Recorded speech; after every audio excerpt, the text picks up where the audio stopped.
All right, ladies and gentlemen, this class recording has started. So today I wanted to go through and show you guys how to make graphs on Excel, just to make sure that we're doing everything properly, making sure we're including all of the proper elements of the graph, and make sure we know how to get all those proper elements of the graph on there and everything like that. So first, I'm going to go here to Excel. Excel is not the only program that does this. You can do all of these things in Google Sheets if that's what you use. Other programs are out there. I know Excel the best, so that's why I kind of use it as my example, but you can use whatever you want to, and as long as you can include all the things that you have to include. Okay? So first thing, Excel only deals with numbers. It doesn't know that the numbers that you're putting in are measurements that you took of something. So don't put in units when you are trying to graph data, because if you put numbers and letters in, if you put like 1.74 centimeters in this square, Excel won't know what to do with it. Okay, so you don't have to put in the units when you're making the graph itself. We'll deal with units in the labeling part, but right now you don't have to put in the units. Okay, so I'm just going to put in a bunch of fake data. Okay, 1.9, 3.1, 4.2, 4.9, 6.2. Okay, so there's one set of fake data, and then I'll put in another set of fake data.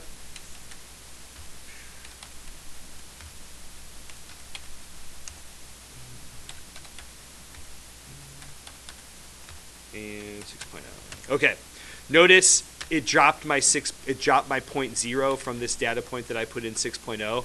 That's okay. Again, we're just graphing numbers right now. Your measurements that you like record that you have to turn into me, the 6.0 would have to be there, but when we're making the graph, it's okay. All right.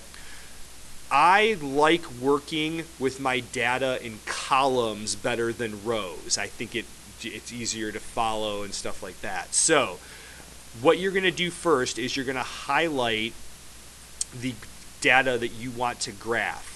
So this column would be like one set of measurements. Like if for this lab, this might be all of our distances, and this might be all of our times or something like that. Okay?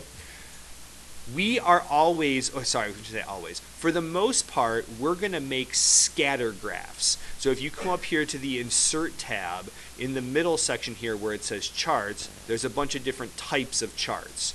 This one here, it says Insert Scatter X, comma, Y. A scatter graph plots one set of data versus another set of data.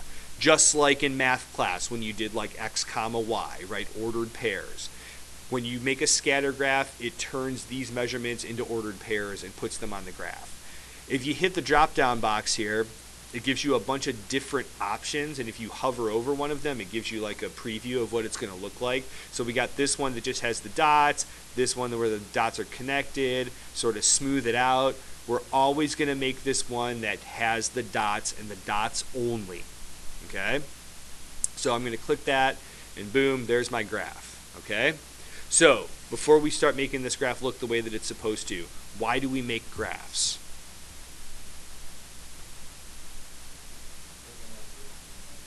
Organized ways so we can look at the data, especially what are we looking for in that data?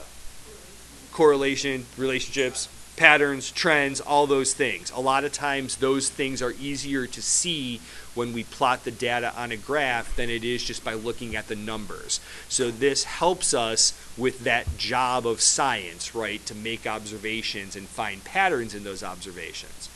All right, so in order to do that, right, we're going to have to first do a couple things with our graph. There are, generally speaking, 4 things that you're going to have to put on every graph that you do for me in this class, okay? What's one thing that this graph really, really needs? Joe? Title, right? So it has chart title up here, so I'm going to click on that, and that's just a text box, okay? One thing I'm going to be picky about, especially at the beginning when you first start making graphs, your chart title should be something descriptive, okay?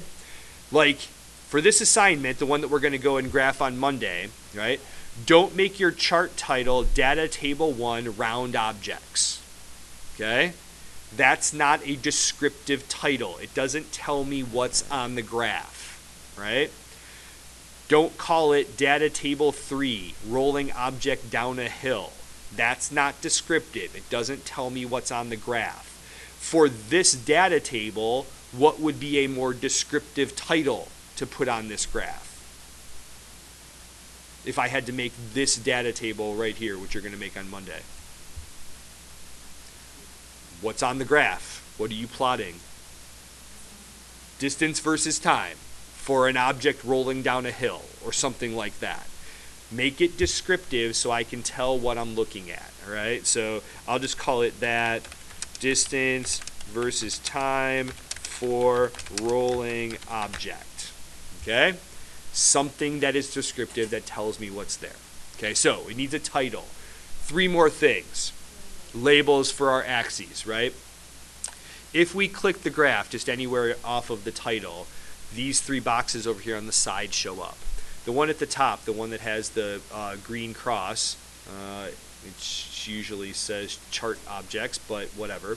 If you click it, you'll see that it has a table of chart elements, things that you can add to your graph. Axis titles is one of them. So if we click on the axis titles box, it throws in some generic axis titles right here.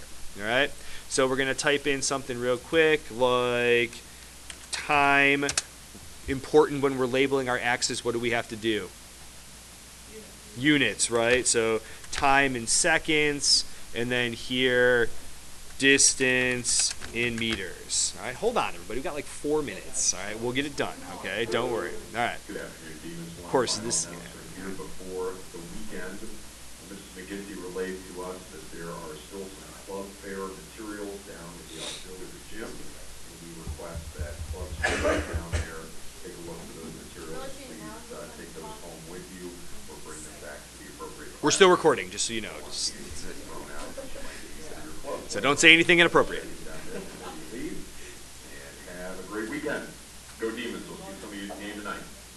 All right, so last thing that we need to put on our chart is something that shows the trend in the data, okay? A line of best fit. Is a line of best fit a connect the dots? No, right? A line of best fit is like an average, okay?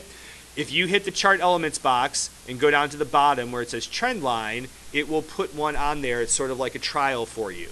But there's some other things that we want to do. So instead of just checking the box that says trend line, I'm going to hit this arrow, and one of my options there is more options. If you click more options, this window over on the side that says format trend line will show up.